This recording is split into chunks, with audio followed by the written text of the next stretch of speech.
Nak! Ma, pagpanggap ka ng pulubi, dalian mo! Bakit naman, ma? Yung mayayaman ko mga kaibigan pupunta dito sa bahay. Kunwari, mamamalimos ka, ha? Ay, basic na lang sa akin yan, ma. Wala mo na yung gagawin, ha? Baka tatanga-tanga ka dyan. Dapat di ka nila makilala. A few moments later. Grabe mga Mari, ang yayaman nyo na. Ay naku Mari, oo nga. Ay bumili nga pala ako ng bahay sa Baguio. Para nang bawasan yung pera ko, napakarami na kasi. Ayun lang. Ay Mars, nagpapatayo pala ako ng mansion sa Alabang. Mansion? Naku, mansion, walang-wala sa pinapagawa kong subdivision sa Cavite. My God, worth of 25 million. 25 million. Mari, may ganito ka bang bag? 25 million to. Maya ka sa pinagsasabi mo dyan. Ay mga Mari, tanong ko lang, pag may nanghihingi bang pulubi sa inyo, binibigyan nyo? Ay oo naman, 100k pa nga minsan yung inaabot ko eh. 100k, maliit yun Mare. Sa akin nga kapag may namamalimos, kotse agad yung binibigay ko. Oo, ayun lang kasi yung kaya ng budget ko. Ah talaga? Ayan no, may pulubi ng lilimos. Pepalimos po. Ay naku bata, kawawa ka naman. Eh, sakto may cheque ako dito.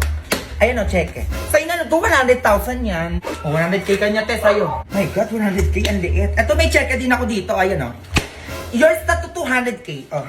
Ay, tinaasan ka. 200k na yung kanya. Oh. Paano ba yan? Ay, Mari, tama yung pulubi. Tinaasan ka nga. Kaya nga eh. Ay, yours na pala tong relo ko. Oo. Worth of 300,000 lang naman to. O, sa'yo na yan. Ay, tinagrelo na. Paano ba yan? Ayaw patalo. Oh. Eh, walang kwenta yung 300k na relo niya dito sa kwintas ko. Ayan oh. Worth of 1 million niya. Yours na din to. Alti, kwintas na. O, paano yan? Tinaas na ng 1M. Ay, 1M lang. Sa'yo na tong kotse namin. Oo, worth of 5 million to. 5 million. Oo, umuwi ka na sa inyo. Ayan yung kotse. Ay, nagpa-kotse na siya. O, ano yung iyo? Pulubi ka, di ba? Paano ka uuwi? Wala ka namang bahay. Tama, te, wala akong bahay. So, sa'yo na tong mansion namin sa Manila. Oo, worth of 10 million to. Ito nga pala yung titulo, tsaka yung susi. O, kunin mo na. O, wala ka pala sa pamansyon ni Madam eh. Ano talaga magpatalo? O, alis na ako ha. Be, ingat ka ha. A few moments later. Ma, ano na? Asan na yung binigay nila? Eto ma, oh. Grabe yung yaman naman nun. O, diba? Sabi ko sa'yo, mayayaman yung mga yan eh. O, lipat na tayo ng bahay. Uy, sakto yung kotse ma. Ayun, nakanda, naaandar na lang. Ay, grabe, ang ganda ng kotse natin. iPhone 13 ko dyan, ma. Kahit iPhone 15 pa yan, go. Working on a Grammy, meanwhile, pussy poppin' with your man in Miami. Nagigay talaga ako na ito batang to. Tagal nun. Anong oras na? Oh, ano to ma? Pagkain ka lang. Ganyan-ganyan ka pa ha? Automatic manikin yan. Nabili ko dyan sa kanto. O para saan yan ma? Nananampalang sinungaling yan. Tama-tama sa inyo ng tatay mo. Grabe naman yan. Madali lang niya kausap. Magsinungaling ka. Sampal ka. Kaya sinasabi ko sa'yo, umayos ka na sagot mo kung ayaw mo magayad sa tatay mo. Ano na naman yan, darling? Nanahinga ko dito eh. O tanong, umayos ka na sagot mo kung ayaw mo masampal ha? Saan ka galing? Ano ma? Gumawa lang kami ng project. Sinungaling! Aray!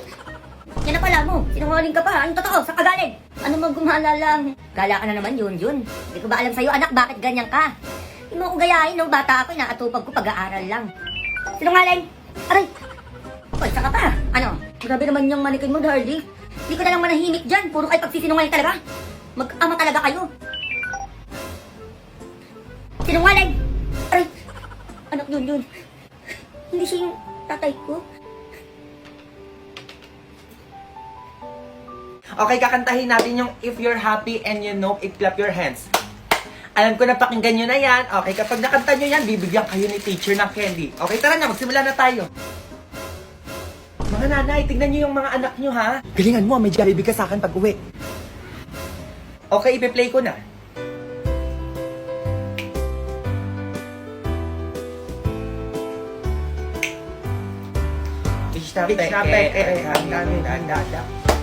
Sampal po.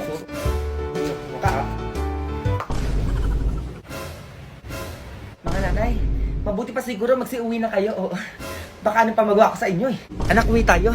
Tara anak, uwi. Tara na anak, uwi tayo. Ma. Oh, sino yan? Jowa ko po ma.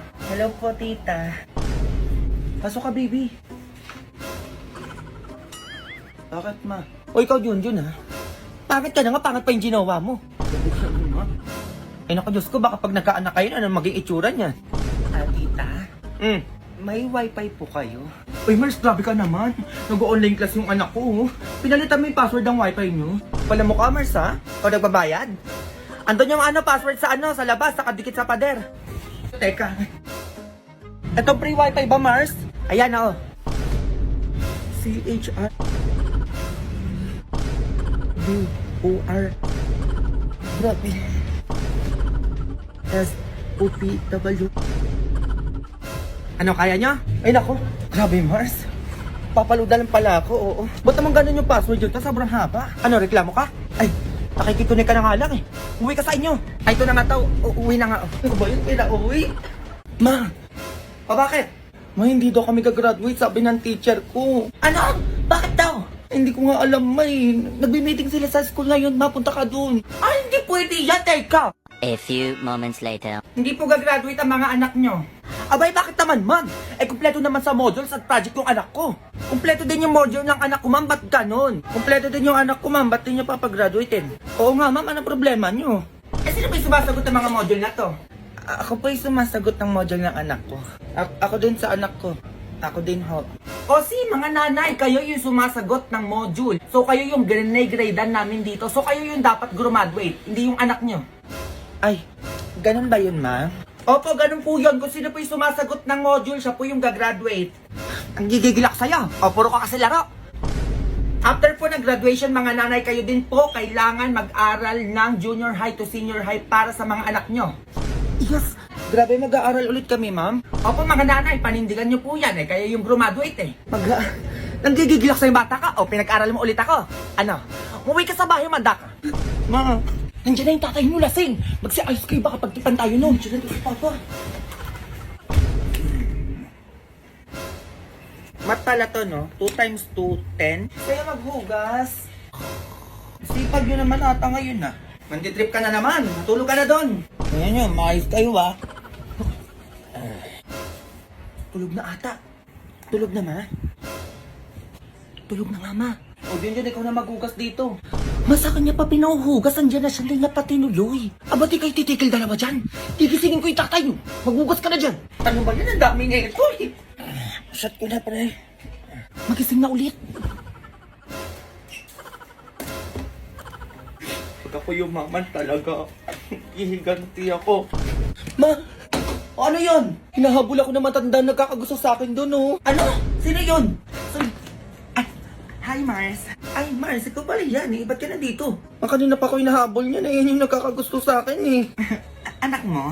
Ay, Mars, ayun sinasabi ko sa'yo. Tigil-tigilan mo yung anak ko, ha? Tanda-tanda mo na, umarot to pa sa bata. Ay, grabe ka naman. Ay, mami pera. Ay, Diyos ko, muntik na mahulog yung susi ng kotse namin. Oo, tsaka yung susi ng mansyon namin. Ay, ang yaman nito. Sige, pasok ka, Mars, oo. Uy, ma, bakit mo naman pinapasok? Umayos ka dyan, Junjun. Mayaman yan. Mama naman eh. Oy, Mars! Kamusta ka naman? Ay, naku, Mars, okay lang naman ako. Eto nga, may sarili na akong lupa, oh. Tapos meron pa akong sariling sasakyan, tapos mansyon. Naku, ewan ko na lang kung wala pang magkagusto sa akin dyan, ha? Look, ay talaga ba? Grabe, ang yaman mo naman. Ay, ano ka ba, Mars? Sakto lang. Ang pogi ng anak mo, no? Look, uy, tanda mo na. Balita ko, may gusto ka daw sa anak ko, ha?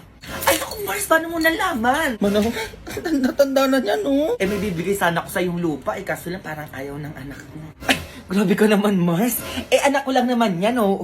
Kahit iyong-iyo na yan, Diyos ko, wala namang ginagawa yan dito, kundi kain tulog lang. Uy, ma, huwag kang umiyak. Umiti ka. Ay, naku, Mars, eto, oh. Iyon na tong isang lupa ko, tsaka isang business ko na din, oh. Sa'yo na yan. Mars, salamat naman sa 2 lupa. Kakukunin mo na yung anak ko. Kailangan bukas may apo na ako sa inyo, ha? Ma. Ma naman eh. Ma, ano yun?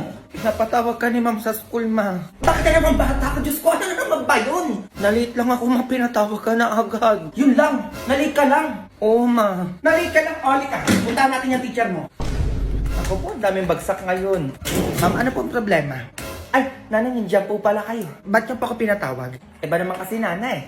Your son is always late in my class. O tapos ho, hindi na po pwedeng ganun. Baka masuspend po yung anak niyo. Ay, sorry po ma'am. Eh, papapasukin ko na lang po yung anak ko ng mas maaga bukas. Usapan po yan nanay ha, na mas maaga po kayo pumasok bukas. O, pwede na po kayo umuwi. Sige pa, uwi na Junjun. Tomorrow. Tagal ng teacher mo ah. Siya naman ang late ma. Manood ka anak. Okay class. Teka lang ma'am.